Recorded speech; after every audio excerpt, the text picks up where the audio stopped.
Hello friends, quick learn tutorial series में आपका स्वागत है।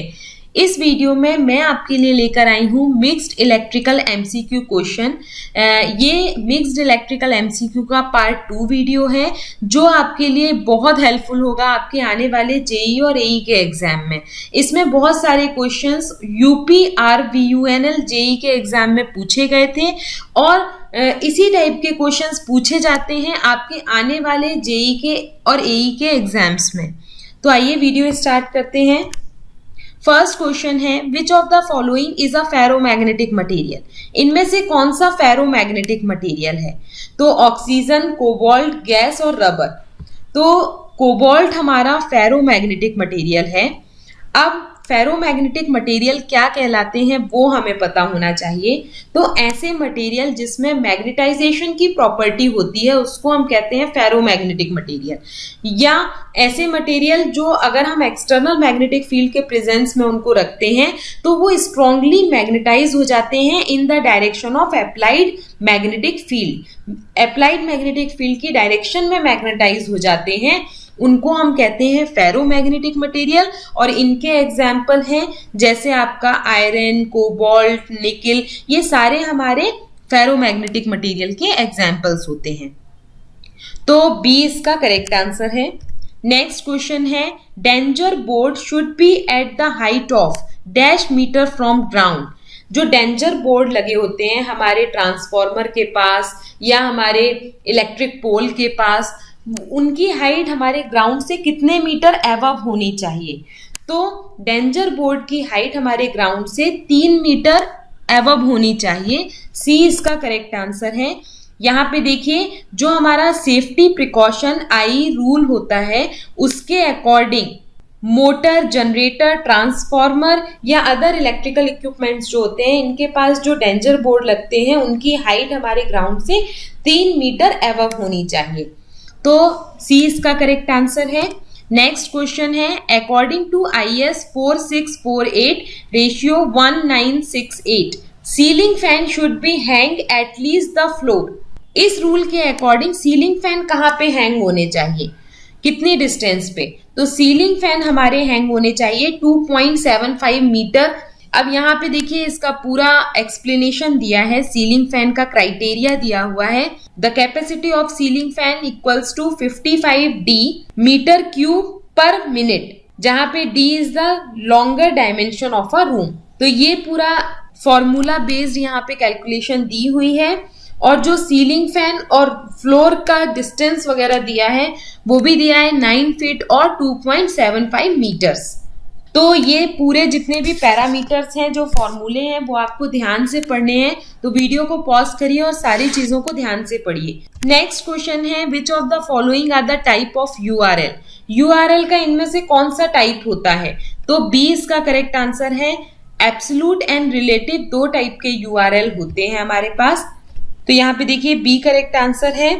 URL का फुल फॉर्म होता है uniform resource locator. Any internet location available on server is called a web URL। कोई भी इंटरनेट लोकेशन जो अवेलेबल होती है सर्वर में उसको हम कहते हैं वेब URL या वेब एड्रेस या वेबसाइट। 2 टाइप के URL होते हैं, एब्सोल्यूट और रिलेटिव URL। तो बी इसका करेक्ट आंसर है। नेक्स्ट क्वेश्चन है, which of the following represent the terminal of MOSFET. इनमें से कौन से हमारे मॉसफेट के टर्मिनल हैं? तो अगर आपने metal oxide field effective transistor पढ़ा होगा तो आपको मालूम होगा इसमें 3 टर्मिनल होते हैं, ड्रेन, सोर्स और गेट। तो डी इसका करेक्ट आंसर है। यहाँ पे देखिए, a metal oxide field effective transistor have 3 terminal, gate, drain and source. Next question है, calculate the rectification efficiency of a half wave rectifier. यहाँ पे हमको हाफ वेव रेक्टिफायर की रेक्टिफिकेशन एफिशिएंसी कैलकुलेट करनी है। अगर हमें इनपुट पावर दी हुई है रेक्टिफायर की 150 वॉट और आउटपुट डीसी पावर दी है 90 वॉट, तो हाफ वेव रेक्टिफायर की रेक्टिफिकेशन एफिशिएंसी क्या है वो आपको कैलकुलेट करनी है। तो यहाँ पे देखिए, किसी भी चीज की एफिशिएंसी अगर आपको निकालनी है तो उसका फॉर्मूला होता है आउटपुट अपॉन इनपुट। तो यहाँ पे पावर के टर्म्स में दिया है, आउटपुट पावर और इनपुट पावर दी है, तो हम एफिशिएंसी कैसे कैलकुलेट करेंगे? Efficiency is equals to output power divided by input power. ठीक है, जहां पे P नॉट आउटपुट पावर है और PI इनपुट पावर है। अब इसको निकालेंगे कैसे, फाइंड आउट कैसे करेंगे एफिशिएंसी? तो efficiency is equals to output power कितनी दी है? 90 वॉट, तो 90 ले लिया, divided by input power 150 watt, दोनों को डिवाइड किया तो हमें 0.6 मिल गया, यानी 60% एफिशिएंसी है, रेक्टिफिकेशन एफिशिएंसी है हाफ वेव रेक्टिफायर की। तो ए इसका करेक्ट आंसर है। इसी टाइप के छोटे छोटे क्वेश्चन, कंसेप्चुअल बेस्ड क्वेश्चन जो है वो आपसे पूछे जाते हैं। नेक्स्ट क्वेश्चन है, a penstock is a constituent of a power plant. Penstock किस पावर प्लांट का एक कंपोनेंट है? तो basically penstock hydro power plant का एक कंपोनेंट कहलाता है। यहाँ पे देखिए पूरा पेन स्टॉक के बारे में दिया है। The penstock is one of the important component in the functioning of hydro power plant. Hydro power plant जो होता है उसकी फंक्शनिंग में एक बहुत इंपॉर्टेंट कंपोनेंट होता है हमारा penstock. Penstock are the pressure vessel. Penstock एक प्रेशर वेसल है in the form of channel और pipe that carry water from the source to the turbine in the power station. Penstock क्या होता है? एक pressure vessel होता है जो हमारे चैनल या पाइप के फॉर्म में होता है, जो वाटर कैरी करता है और कहां से कैरी लेता है? From the source to the turbine in the power station. तो यहाँ पे सी इसका करेक्ट आंसर है। नेक्स्ट क्वेश्चन है, in a power sub circuit the maximum connected load is. Power sub circuit में मैक्सिमम कनेक्टेड लोड हमारा कितना होना चाहिए? तो पावर सब सर्किट में मैक्सिमम कनेक्टेड लोड 3000 वॉट का होना चाहिए। यहाँ पे देखिए लिखा हुआ है डिस्क्रिप्शन में, in a power sub circuit the maximum load that can be normally connected is 3000 watt. तो 3000 वॉट सी इसका करेक्ट आंसर है। नेक्स्ट क्वेश्चन है, in given truth table is for which gate. ये ट्रुथ टेबल जो दिया है वो किस गेट का है? तो ये बेसिकली एंड गेट का ट्रुथ टेबल है। ठीक है, यहाँ पे 3 इनपुट एंड गेट का ट्रुथ टेबल दिया हुआ है हमारे पास, और यहाँ एक्सप्लेनेशन में मैंने 2 इनपुट एंड गेट का ट्रुथ टेबल आपको बताया है, क्योंकि जनरली हमें 2 इनपुट एंड गेट का ट्रुथ टेबल तो पता ही होता है। ठीक है, तो एंड गेट के केस में क्या होता है कि आउटपुट हमें मिलता है, अगर इनपुट हमारा ए और बी है तो आउटपुट आपको मिलेगा ए डॉट बी। तो ए डॉट बी मतलब अगर दोनों इनपुट 1 है तभी आउटपुट 1 मिलेगा, अदरवाइज आउटपुट 0 मिलेगा। तो यहाँ पे भी देखिए 3 इनपुट में भी यही एप्लीकेबल होता है। अगर आपके तीनों इनपुट 1 है तब तो आउटपुट 1 मिलेगा, अदरवाइज आपको आउटपुट 0 मिलेगा। तो 2 इनपुट और 3 इनपुट एंड गेट या और गेट सारे चीजें आपको पता होनी चाहिए। ये बहुत बेसिक है हमारे डिजिटल इलेक्ट्रॉनिक्स का। डिजिटल इलेक्ट्रॉनिक्स की वीडियो सीरीज भी मैं आपके लिए लाई हूँ, जो आपके बहुत हेल्प करेगी आपके आने वाले कॉम्पिटिटिव एग्जाम में, आपके सेमेस्टर एग्जाम्स में भी, क्योंकि वहां पे मैं न्यूमेरिकल भी आपको सॉल्व कराऊंगी ब्लैक बोर्ड पे, और जितने भी कंसेप्ट हैं वो भी बिल्कुल सीक्वेंस से आपको समझाऊंगी। नेक्स्ट क्वेश्चन है, which of the following does not represent a component of SCADA system. इनमें से कौन सा स्कैडा सिस्टम का कॉम्पोनेंट नहीं है? तो सबसे पहले मैं आपको बता दूं कि स्कैडा सिस्टम और पीएलसी पे मैंने बहुत सारे थ्योरी लेक्चर्स बनाए हैं। तो स्कैडा और पीएलसी पढ़ने के लिए 15-20 थ्योरी लेक्चर्स हैं, वो आप मेरे चैनल में जाके जरूर देखिएगा। उससे आपका पूरा पीएलसी और स्कैडा कवर हो जाएगा, और फिर जितने भी क्वेश्चंस पूछे जाएंगे पीएलसी और स्कैडा से उसके आंसर आप इजिली कर पाओगे। तो इस टाइप के क्वेश्चंस को सॉल्व करने के लिए मेरे थ्योरी लेक्चर्स को, और मैंने बहुत सारी एमसीक्यू सीरीज भी डाली हुई है पीएलसी पे, स्कैडा पे, तो वो भी आप जरूर देखिएगा। ठीक है, अब इसका आंसर मैं बताती हूँ कि जो पीएलसी होते हैं, प्रोग्रामेबल लॉजिक कंट्रोलर, वो भी स्कैडा का पार्ट होते हैं। HMI ह्यूमन मशीन इंटरफेस भी स्कैडा का पार्ट है, और RTU भी स्कैडा का पार्ट है। ये जो है बी स्पर्गर कंट्रोलर, ये हमारे स्कैडा का पार्ट नहीं है। तो देखिए B is not a part of SCADA. तो बी इसका करेक्ट आंसर है। नेक्स्ट क्वेश्चन नंबर 11 है the decimal equivalent of octal number 145 is. 145 का डेसिमल इक्विवेलेंट क्या होगा? तो अगर आपने पढ़ा होगा थोड़ा भी कन्वर्जन तो आपको मालूम होगा। अभी मैं अपने जो वीडियो सीरीज में आपको बता रही हूँ उसमें मैं सारे कन्वर्जन आपको कराऊंगी, उसके साथ एग्जाम्पल्स भी कराऊंगी। तो वो वीडियो सीरीज आपकी बहुत हेल्प करेगी आपके कंसेप्ट को क्लियर करने के लिए, जिससे आप फटाफट आंसर कर पाओगे। ठीक है, तो यहाँ पे हमें ऑक्टल टू डेसिमल कन्वर्जन करना है। अब देखिए पूरा step by step octal to decimal conversion मैंने बताया है। सबसे पहले ऑक्टल नंबर लीजिए। ऑक्टल नंबर हमारे वेटेड नंबर कहलाते हैं। तो multiply each digit of octal number by the correspondence power of 8। 8 की पावर से उनको हमें मल्टीप्लाई करना है। तो ये हमारी 5 मल्टीप्लाई बाई 8 की पावर 0 प्लस 4 मल्टीप्लाई बाई 8 की पावर 1 प्लस 1 मल्टीप्लाई बाई 8 की पावर 2। इनको सॉल्व करेंगे तो ये हमारा आ जाएगा 101। ये हमारा डेसिमल इक्विवेलेंट होगा ऑक्टल नंबर का। ठीक है, तो ए इसका करेक्ट आंसर है। नेक्स्ट क्वेश्चन है which of the following statement is not related in case of an electric shock. Electric shock के केस में कौन सा स्टेटमेंट रिलेट नहीं करता? तो यहाँ पे सारे स्टेटमेंट्स आप पढ़ो। Give the unconscious person anything to eat और drink, unplug the power supply, do not leave the unconscious person alone, protect yourself and pull the victim। तो सबसे पहले मैं आपको बता दूं इस क्वेश्चन में बोला जा रहा है कि अगर किसी पर्सन को इलेक्ट्रिक शॉक लग गया है या इलेक्ट्रिक करंट लग गया है तो कौन सा स्टेटमेंट उसमें से रिलेट नहीं करता। तो अनप्लग द पावर सप्लाई, अगर किसी को इलेक्ट्रिक करंट लग गया है तो पावर सप्लाई को अनप्लग कर दो, ये करता है। Do not leave the unconscious patient alone, जो भी अनकॉन्शियस पर्सन है जिसको भी इलेक्ट्रिक शॉक लग गया है उसको अकेला मत छोड़ो, तो ये भी रिलेट करता है। Protect yourself and pull the victim, अपने आप को भी प्रोटेक्ट करो और जो जिसको लगा है करंट उसको भी पुल करो, तो ये भी रिलेट करता है। कौन सा रिलेट नहीं करता? Give the unconscious person anything to eat और ड्रिंक, ये वाला रिलेट नहीं करता। ए इसका करेक्ट आंसर है। तो यहाँ पे देखिए इलेक्ट्रिक शॉक के बारे में दिया है, इलेक्ट्रिक शॉक किन किन चीजों से लग सकता है वो बताया है, और फर्स्ट एड क्या है इलेक्ट्रिक शॉक के वो भी बताया है मैंने। तो सारी चीजों को आपको वीडियो को पॉज करके ध्यान से पढ़ना है। नेक्स्ट क्वेश्चन है which of the following is not an antivirus software, इनमें से कौन सा एंटीवायरस सॉफ्टवेयर नहीं है? तो टॉर्जन जो है वो एंटीवायरस सॉफ्टवेयर नहीं है, जो गिवन ऑप्शन है उनमें से।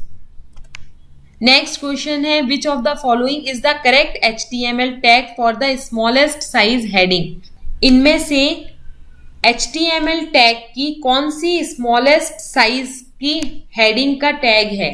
फिर से एक बार मैं बताती हूँ कि HTML टैग यहाँ पे दिए हैं, इन टैग में से स्मॉलेस्ट साइज हेडिंग का टैग कौन सा है? तो अगर बिल्कुल बोल्ड हेडिंग लिखनी है तो H1 टैग का यूज करते हैं, अगर आपको सब हेडिंग लिखनी है तो H3 टैग का यूज करते हैं, और स्मॉलेस्ट हेडिंग के लिए हम H6 टैग का यूज करते हैं, हेड टैग का यूज करते हैं हेडर पोर्शन के लिए। ये देखिए ए इसका करेक्ट आंसर है। नेक्स्ट क्वेश्चन है which of the following is used in the brush off DC motor, DC motor के ब्रश में हम किसका यूज करते हैं इनमें से? तो बेसिकली हम कार्बन का यूज करते हैं, कार्बन और ग्रेफाइट का यूज करते हैं डीसी मोटर के ब्रश में वियर और टियर को रिमूव करने के लिए या रिड्यूस करने के लिए। तो सी करेक्ट आंसर है।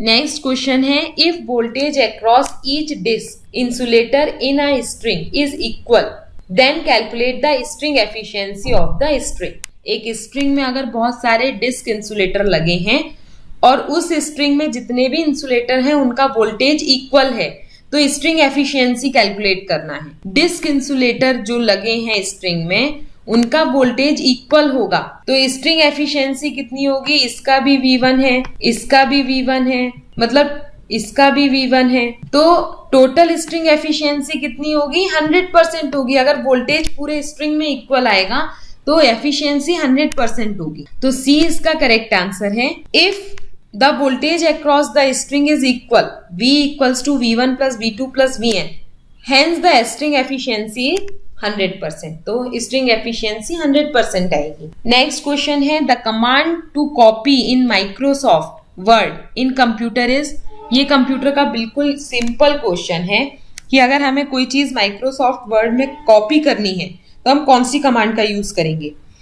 कॉपी करने के लिए कंट्रोल C का यूज करते हैं। कोई चीज फाइंड आउट करनी है तो कंट्रोल F का यूज करते हैं। पेस्ट करने के लिए कंट्रोल V का यूज करते हैं और कट करने के लिए कंट्रोल X का यूज करते हैं। तो कॉपी करने का पूछा है यहाँ पे, तो कंट्रोल C कमांड का यूज करते हैं कॉपी करने के लिए। C इसका करेक्ट आंसर है। फिर से एक बार मैं बता देती हूँ, कंट्रोल V पेस्ट करने के लिए यूज की जाती है, कंट्रोल F फाइंड आउट करने के लिए यूज किया जाता है, कोई चीज आपको सर्च करनी है, फाइंड करना है।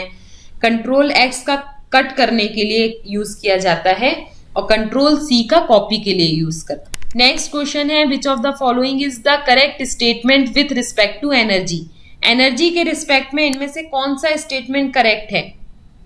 Energy can be destroyed, energy can be stored, energy can be created, energy can be transfer from one form to another form. तो आपको मालूम ही होगा कि एनर्जी को हम ना डिस्ट्रॉय कर सकते हैं, ना क्रिएट कर सकते हैं और ना स्टोर कर सकते हैं। हम एनर्जी को एक फॉर्म से दूसरे फॉर्म में चेंज कर सकते हैं बस। तो डी इसका करेक्ट आंसर है। Energy is the capacity for doing work. किसी काम को करने के लिए जो कैपेसिटी हमें चाहिए होती है उसको हम कहते हैं एनर्जी। एनर्जी के बहुत सारे फॉर्म होते हैं, potential energy, kinetic energy, thermal energy, chemical energy, nuclear energy, wind energy. तो बहुत सारे डिफरेंट फॉर्म होते हैं एनर्जी के। हम एनर्जी को ना स्टोर कर सकते हैं, ना क्रिएट कर सकते हैं, ना डिस्ट्रॉय कर सकते हैं। हम एनर्जी को केवल एक फॉर्म से दूसरे फॉर्म में कन्वर्ट कर सकते हैं या ट्रांसफॉर कर सकते हैं। तो डी इसका करेक्ट आंसर है। नेक्स्ट क्वेश्चन है a wire gauge is use to measure. Wire gauge का यूज क्या मेजर करने के लिए करते हैं? तो वायर गेज का यूज हम वायर के डायामीटर को मेजर करने के लिए करते हैं। सी इसका करेक्ट आंसर है। The gauge of the wire refer to its thickness.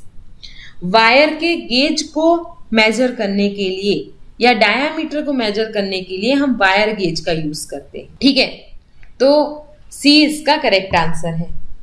Next question है a vacuum circuit breaker can be used in which voltage range. Vacuum circuit breaker का हम किस वोल्टेज रेंज में यूज करते हैं? तो वैक्यूम सर्किट ब्रेकर का use करते हैं हम 11 से लेकर 33 किलो वोल्ट की वोल्टेज रेंज में। ए इसका करेक्ट आंसर है। तो यहाँ पे एक्सप्लेनेशन देखिए, the vacuum circuit breaker can be used in the voltage range of 11 to 33 kilo volts. तो ये 20 क्वेश्चंस हैं जो बहुत इंपॉर्टेंट हैं आपके आने वाले जेई और एई के एग्जाम में। इससे आपको आइडिया होगा कि किस टाइप के क्वेश्चंस पूछे जाते हैं, क्वेश्चंस का लेवल क्या होता है, तो उस टाइप से आप प्रिपरेशन करोगे। तो सबसे पहले आप ये बात जान लो कि अगर आपको एमसीक्यू क्वेश्चन सॉल्व करने हैं तो आपका थ्योरी स्ट्रांग होना चाहिए। अगर आपका थ्योरी कंसेप्ट स्ट्रांग है तो आप एमसीक्यू के ज्यादा से ज्यादा करेक्ट आंसर कर पाओगे। ठीक है, तो करेक्ट आंसर करने के लिए आपको थ्योरी पढ़नी है और थ्योरी के लिए मैंने PLC, SCADA, power electronics, basic electronics, बहुत सारे थ्योरी लेक्चर्स अपलोड किए हैं अपनी वेबसाइट में। बहुत सारे थ्योरी लेक्चर अपलोड किए हैं अपने यूट्यूब चैनल पे, तो वो आप जरूर देखिएगा। उसके साथ साथ कई क्वेश्चंस ऐसे होते हैं जो हम थ्योरी में मिस कर जाते हैं या हम नहीं पढ़ पाए हैं, तो उसके लिए एमसीक्यू क्वेश्चन भी आप लगाइए। तो एमसीक्यू क्वेश्चन लगाने के लिए यहाँ पे बहुत सारे एमसीक्यू क्वेश्चन की सीरीज भी मैं अपलोड कर रही हूँ, तो वो भी आप जरूर देखिएगा। स्टे कंटिन्यू, कीप वॉचिंग और मेरे वीडियोस को अपने फ्रेंड्स के साथ जरूर शेयर करें। Stay continue, keep watching, keep supporting and keep sharing my videos with your friends. Bye bye.